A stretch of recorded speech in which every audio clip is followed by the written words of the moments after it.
I'm Vivan, I'm Tanvi from Shipway, and today we have yet another innovative founder with us who is all set to bring a breakthrough in the baby care industry with their sustainable products. Today, we'll be talking about how you can break through into an industry which is dominated by legacy players and how do you build a community out of your own customers with the help of your product and use that for brand growth. Hi Surbhi, thank you for having us first of all, and I would like to know more about you and your brand. Like, how did you create Alter and how did the idea of a sustainable baby care brand take shape? The Alter was founded in 2020 and it started all with the personal problem that we were facing, the problem of diaper rash, which is very prevalent. And when we really dig down deep into why it was happening, one of the major causes seemed to be the kind of diapers parents were using. There was no organic and natural option, so to speak, up until 4-5 years ago in this industry. And we thought when everything that we're using these days for our babies, from what they eat to what they wear, to even the toys that they play with, they're all organic. Why not their diapers? And that's how the idea of creating India's first bamboo-based diaper was born, and that's how Alter was born. Okay. So we know that diapers and baby care as an industry, I believe, is quite concentrated when it comes to legacy players or very big brands. So starting out in an industry like this must have been really challenging. So what all challenges did you face while entering the market and how did you overcome them? Like you said, it has been a challenging journey, but we knew that from the day one that it is going to be filled with challenges, and that's the thrill that one gets out of being an entrepreneur. We're not here to do safe and boring. We're here to play the big game.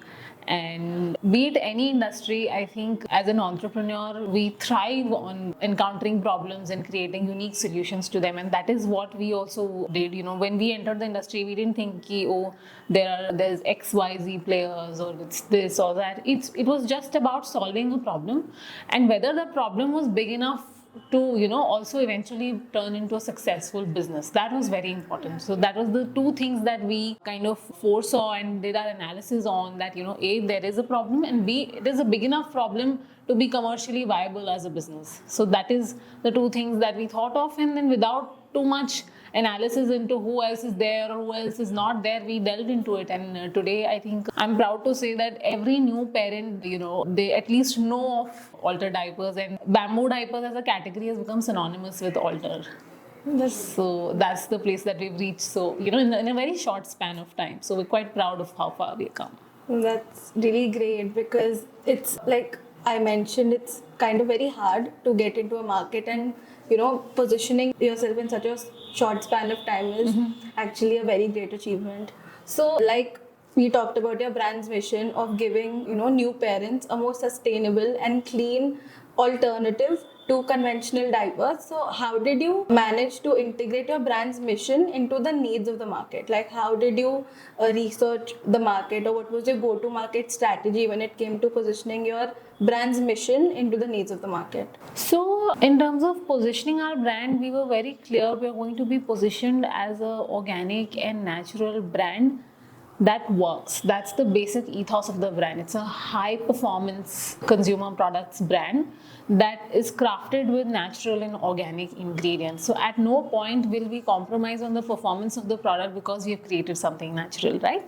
And that often tends to be the case when we think of natural organic products. We kind of, the performance is not at par as that of their peers. But that was not the case with Alter, in terms of performance, absorbency, leak proofness. Alter meets and exceeds all the benchmarks that have been set in the industry, and that was very, very clear goal to us. And in the minds of the parents, a diaper may be used by babies, but the buyer is the mom or the dad, right? So we positioned ourselves as a convenient option between conventional disposables and a cloth diapering alternative, which is said to be a more natural way of diapering, right?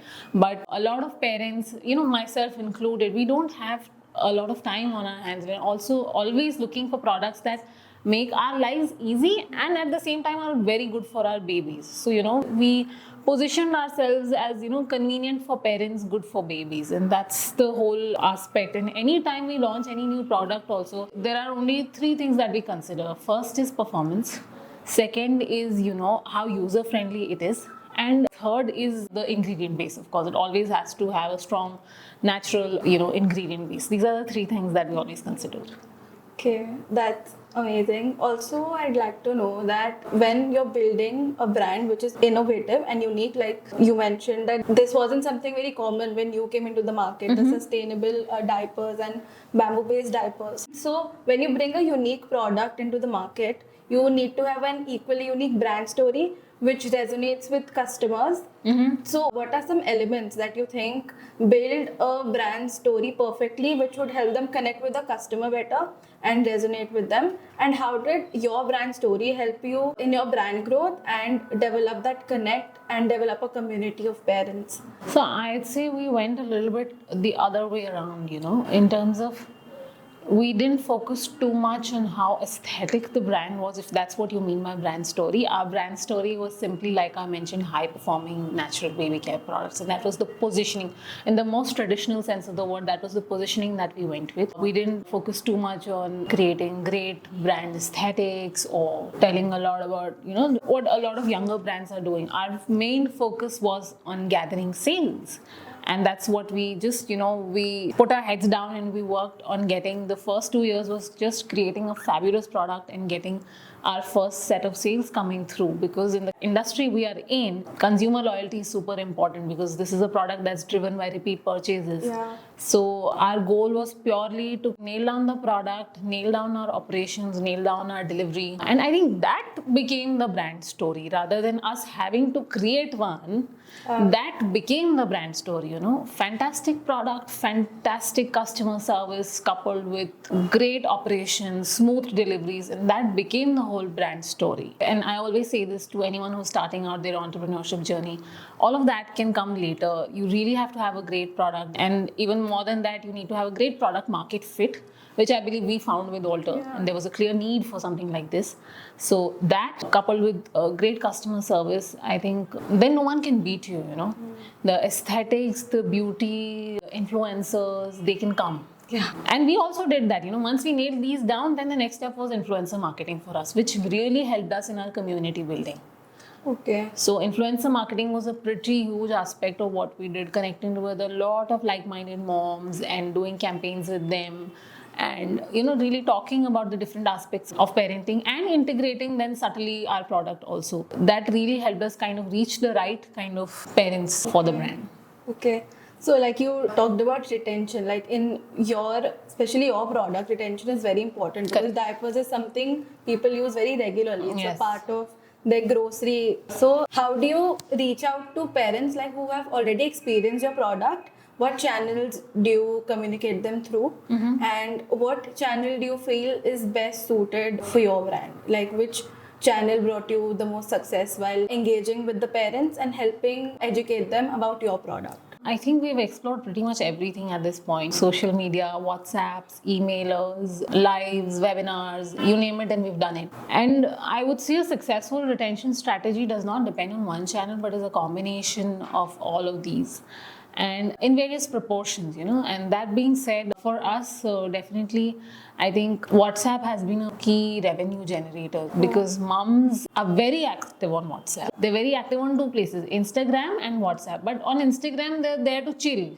They're not there to, and diaper is a product, like you rightly said, it's a part of their grocery list. तो वहाँ पे grocery खरीदने नहीं जा रहे हैं. Exactly. वहाँ पे buying behavior वो नहीं है. वहाँ पे probably वो अपने लिए कुछ खरीदेंगे, apparel खरीद लेंगे, but they're not there to buy something as, regular or routine as a diaper. So definitely Instagram is our top place to attract new moms, but to retain them, I think WhatsApp has worked very well for us. Okay. So I believe when we talk about baby care, it's very important to educate your customers because they're new parents. How did you educate your customers? Like what channels did you use? And is that a recurring process? Like once your customer has brought your product, how do you further educate them about the product, or say how do you weigh the advantages of your product against the conventional alternatives? And how has this education and engagement helped you build a community of parents? See, I think education is the only reason why we are here. I'll tell you why. Because this category did not exist, right? So first we had to start by telling them, listen, there's something like a organic bamboo diaper exists. Yeah. Then to mums are very difficult as a consumer group to convince, because for their babies, they do so much research and they talk to so many people before they'll finally zero down on a product. And once they've zeroed down on a product, it's very hard for them to switch to something else. Yeah.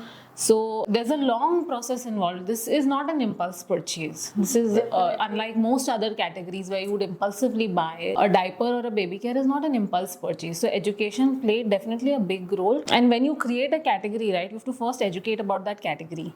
Then you have to say, okay, I am the brand that exists in this category. Then you have to say, okay, there's so many other moms have trusted us. Maybe you can give us a try. So it's a multi-staged process before, and purchase is the final step in that process. It's not that you show them one video, two videos, and then suddenly they'll become your customers. It doesn't work like that. So there are a lot of things that we explored, blogs we have explored. We've explored a lot of webinars with parenting specialists, with lactation specialists, with breastfeeding experts. So in terms of not just educating about diapering per se, but everything that a new mom would need, right?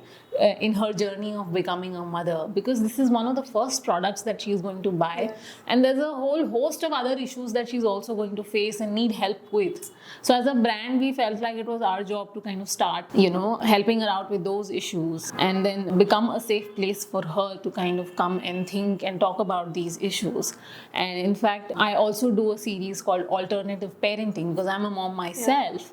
Yeah. And it's my take on parenting, on modern parenting, and how, as a working mom of a toddler who's also running a startup, and how is it that you can manage and bring the best of both worlds in terms of raising your startup and raising your baby, because I do feel that running a young brand is equivalent to raising a child. You need that much hard work, that much energy, blood, sweat and tears goes into it. So I think on some level, a lot of moms also connect with me on those notes.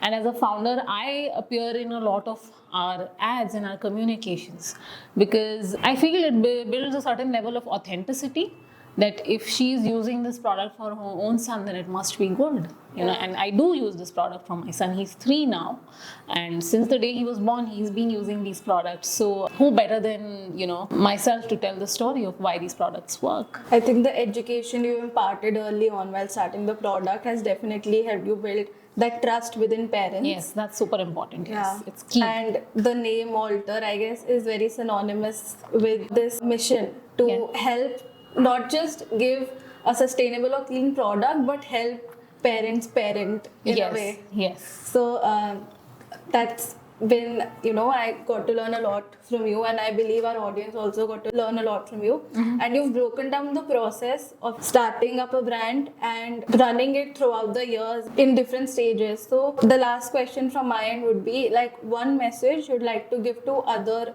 smaller founders who are planning to enter into the market, or say enter into any other market or start a business, because when you enter a market which has big players, it might be a daunting task for somebody who's just starting out. So what one message would you like to give to them? I think the one message, regardless of whoever is there or not there in the industry, is know what you bring to the table and know it well, know it inside out. And a lot of founders are trapped in this cycle of analyzing things. The more you analyze, the more you get scared of all the data and numbers, and there's so much data floating around, right? It's more important to do and then learn rather than sit behind your computer and keep digesting all that information. Yeah. Because what sets entrepreneurs apart from the rest of the world is their ability to do and execute.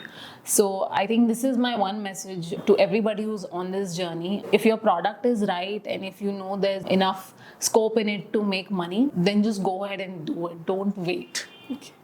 Thank you so much, Surbhi. It was an amazing conversation. I got to learn a lot from you, and I believe anybody who's watching this video will get to learn a lot from you. And if you want to watch more content like this, like, share and subscribe to Shipway.